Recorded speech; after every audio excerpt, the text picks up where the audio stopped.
Salut les kids, c'est pas de pitié pour les croissants, c'est le cinéma des potes. Faut-il aller voir Nicky Larson le film au cinéma? La réponse juste après ça. Monsieur Larson, c'est vrai ce qu'on dit sur vous? Vous ne craignez personne. Vous êtes le meilleur des gardes du corps. Vous pouvez tirer 6 balles au même endroit.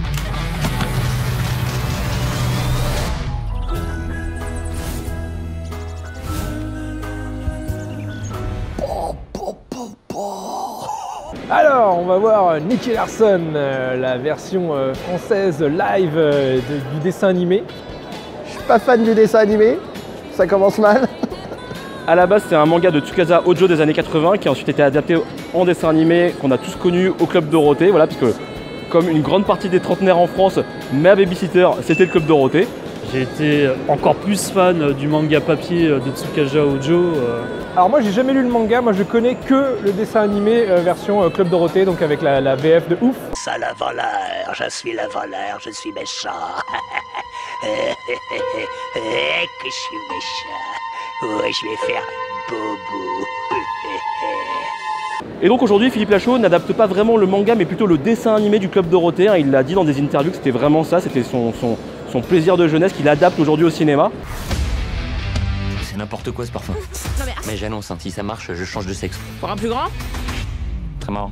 Forcément il y a une grosse attente autour de ce film, pas forcément rassuré, beaucoup de gens ont peur. C'est un film français, ça commence encore mal. J'ai peur à la fois du côté cosplay, un peu bidon, les acteurs qui n'ont pas du tout la gueule des rôles, l'esthétique globale, les blagues aussi que j'ai vues. L'univers de Nicky Larson, c'est un peu spécial, c'est très sérieux, c'est à la fois très dark et en même temps c'est émaillé de petites blagues généralement salaces, mais c'est vraiment le bon dosage. Parce que pour moi, c'est un peu le yin et le yang de Nicky Larson, City Hunter.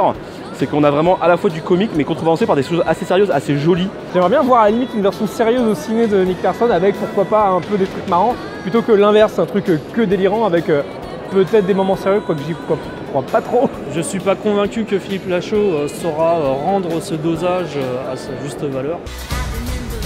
Il me reste combien de temps pour retrouver la mallette? 47 heures. Qu'est-ce que vous foutez là, vous? On est venu vous aider. Il est complètement con, lui. C'est quand même un vrai fan, Lachaud, hein. C'est un mec qui a une vraie culture geek. Quand on regarde Babysitting 1, il y avait une scène avec Mario Kart. Quand on regarde Alibi.com, il y a des petits clichés avec Jean-Claude Van Damme des années 80. Et je sens vraiment un mec qui a un amour de cette époque-là et un amour de ces licences-là, quelque chose d'assez vrai. Moi, je suis pas forcément un anti-Philippe Lachaud. J'ai plutôt bien aimé Babysitting. Je trouvais qu'il y avait une mise en scène assez péchue et bon, des blagues plutôt sympas. Alors peut-être que Nicky Larson ne craint personne, mais moi je crains beaucoup Nicky Larson VF. En gros, j'y vais avec un scaphandre. Mais quand même, moi je lui laisse sa chance à ce film parce que encore une fois, je pense qu'on va quand même se marrer. Et je pense qu'il va être comme assez fidèle d'une certaine manière. Il n'y a qu'à voir l'affiche. Il n'y a qu'à voir le fait qu'ils aient mis par exemple la musique originale en japonais dans la bande-annonce. C'est quand même des signaux qui me montrent que le mec respecte un peu ce qu'il fait. J'espère que comme Mammouth, je vais pas en avoir mal à ma moumoute de ce film. Je pense qu'on n'aura pas vraiment du Ojo dans l'adaptation de Lachaud, mais plus du Fedo.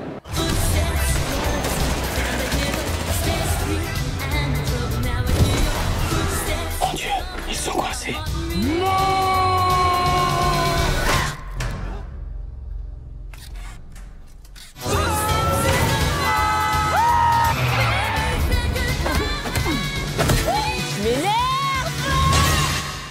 Et voilà, on sort du film français Nicky Larson. Qu'est-ce que j'en ai pensé? Bon alors je vais tuer le suspense comme Mammouth en disant tout de suite que j'ai plutôt bien aimé. Et globalement c'est pas si horrible que je l'imaginais, donc ça va. Bon, globalement quand même plutôt agréablement surpris. Pour moi, c'est un petit plaisir coupable ce film en fait. Globalement, on a quand même quelque chose qui se regarde. Voilà, ça c'est l'essentiel. On n'a pas quelque chose d'insupportable. Il y a plein de petites pépites. La musique originale, des petites références de scène, des petites ambiances, des personnages. On sent qu'il connaît son matériau et qu'il le respecte, voilà. Pas comme Dragon Ball Evolution. La plus grande peur qu'on a quand on est fan et qu'on va voir un film comme ça adapté au cinéma, c'est que la licence soit pervertie. Et franchement, là je dois quand même dire bravo parce qu'on sent vraiment une honnêteté et un respect de la licence. On sent vraiment que Lachaud c'est un vrai fan. Et j'ai été très souvent déçu par les adaptations tant des mangas que des jeux vidéo. Donc chapeau, encore une fois, chapeau l'artiste. Moi j'ai vraiment l'impression de voir une fanfiction cosplay avec limite une parodie franchouillarde, en mode hey, regarde, on aimait bien cette série, on va prendre les costumes, on va faire un peu comme si, on va reprendre des images. Ça fait un peu Bitoman au cinéma, je sais pas comment l'exprimer mieux, si vous connaissez les Bitoman. On reprend pas vraiment l'ambiance, on essaie pas vraiment de capturer ce qui faisait vraiment le kiff de Nicky Larson au final pour moi. Et en même temps, il y a un petit vent de fraîcheur qui est apporté par l'humour de Lachaud, dont je dois l'admettre, je suis quand même assez fan. Clairement, on sent que Lachaud, c'est un mec qui maîtrise un type d'humour, on aime ou on n'aime pas, mais il le maîtrise bien, il connaît ses ficelles, et il connaît tellement bien ses ficelles qu'il les trempe bien dans le guacamole là, et il y va pleine balle et il t'en balance tout le temps. Genre, laissez-nous respirer quand même. Là, c'est que des gags et des gags et des gags, et je trouve que ça s'enchaîne pas super bien. Et quand ça me faisait marrer, parfois c'était presque de honte, quoi. C'était un peu genre. Oh, mais il y a des bons gags quand même, il y a des bons, parfois il y a des bons timings, des trucs comme ça. Bon, voilà, c'est pas acheté. Et je trouve qu'il a réussi justement à trouver une certaine alchimie entre l'état d'esprit du manga, sa philosophie, sa petite touche d'humour, entre le pervers, l'incongru et l'humour qu'on connaît de babysitting ou de alibi.com, un peu gras. Ça tombe pas mal dans le vulgos, et moi c'est pas spécialement de ma tasse de thé. Je comprends qu'on puisse en rire, mais moi je suis pas fan de ça. Perso, j'étais pas hyper fan des références. Bon, c'est marrant, mais toutes les 2 secondes de caser des les garçons, machin, enfin des références au Club Dorothée, bon, c'est sympa. Et franchement.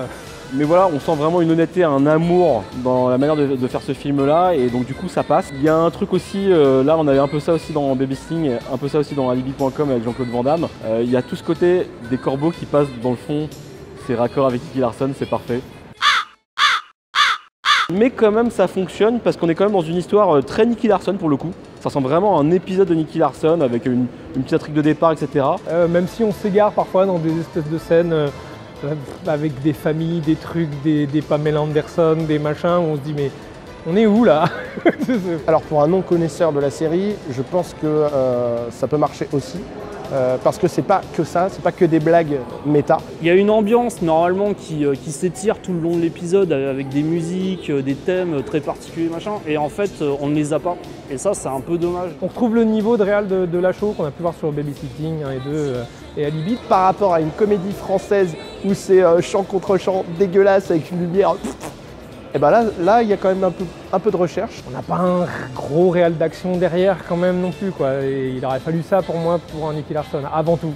Avant d'un réal de comédie, surtout un réal d'action, quoi. Après, un autre très bon point que j'ai trouvé, c'est les scènes d'action. On a rarement des scènes d'action comme ça dans les films français, alors on n'est pas chez John Woo non plus. Les scènes d'action ont été vraiment bien faites. À un moment, il y a une baston en vue subjective qui est assez rafraîchissante. Pour moi, il y a des scènes un peu jeux vidéo. Moi, je suis pas fan, mais pourquoi pas, au moins les gars, ils ont tenté. Il y a notamment des moments assez audacieux dans la façon dont c'est filmé et tout. Il y a vraiment des prises de risque. Donc ces moments-là, j'étais quand même...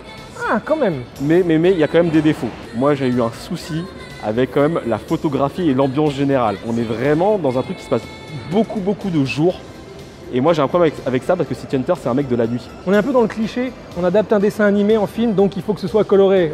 Non, c'est pas obligé en fait. Alors je sais pas si c'était volontaire mais parfois j'avais l'impression que les acteurs ils jouaient un peu comme dans les séries d'AB Productions. Donc... Heureusement ils ne surjouent pas, même Didier Bourdon ne surjoue pas.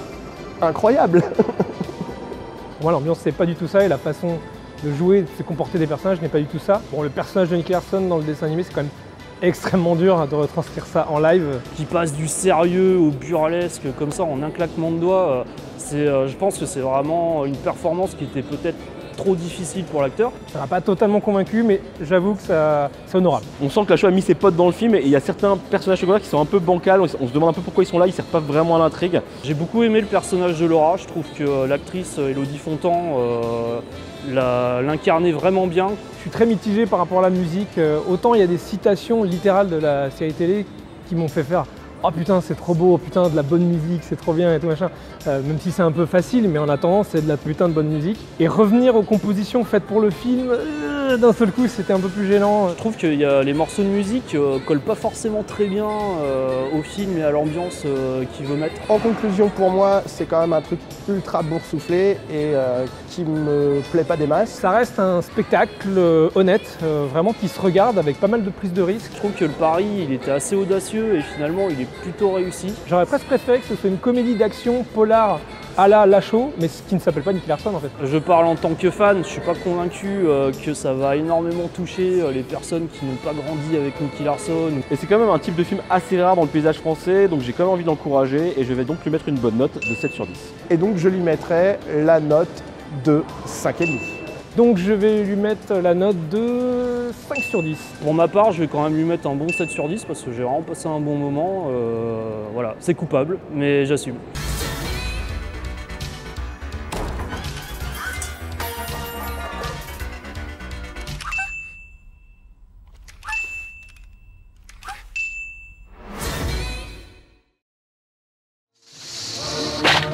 Qu'est-ce que c'est qui pousse sur ma tête? Ah, un pistolet! C'est un magnum. Vous voulez voir les dégâts qu'il peut faire? Ah mais non, on n'y tient pas vraiment, n'est-ce pas? Pas vraiment. Alors disparaissez et en vitesse. Oui, avec plaisir, monsieur. Viens, Maurice, cours vite, mon petit Maurice, cours!